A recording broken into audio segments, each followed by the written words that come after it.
എല്ലാവരെ പോലെയും ഞാനും എൻ്റെ സുഹൃത്തും കൂടി പുതിയൊരു ബിസിനസ് ആശയത്തിലേക്ക് വരികയും അതിന് ഇൻസ്റ്റഗ്രാമിൽ നിന്ന് കിട്ടിയ കുറച്ച് അറിവുകൾ വെച്ചിട്ട് ഞങ്ങൾ അതേപോലെ തന്നെ ഫോളോ ചെയ്ത് ആദ്യം ഞങ്ങളൊരു പേര് സജസ്റ്റ് ചെയ്തു.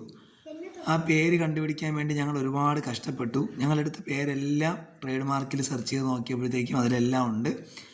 അങ്ങനെ ഞങ്ങളിങ്ങനെ ഓരോ പേരായിട്ട് ചെയ്തിട്ട് അവസാനം ഞങ്ങളൊരു പേര് കൺഫേം ചെയ്തു. അപ്പം ആ പേര് എന്നുള്ളത് കേരള ലീഫ് എന്നുള്ളൊരു പേരിലേക്ക് ഞങ്ങൾ എത്തിപ്പെടുകയും അവസാനം അത് ഫൈനലൈസ്ഡ് ചെയ്യുകയും ചെയ്തു.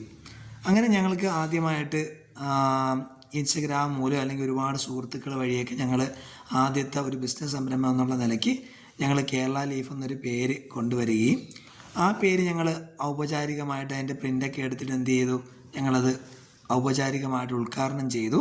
അപ്പോൾ അതിൻ്റെ പേര് കേരള ലീഫ് എന്നാണ്. ഞങ്ങളതിന് ട്രേഡ് മാർക്കൊക്കെ എടുത്തു. അടുത്ത വീഡിയോ കാണുന്നത്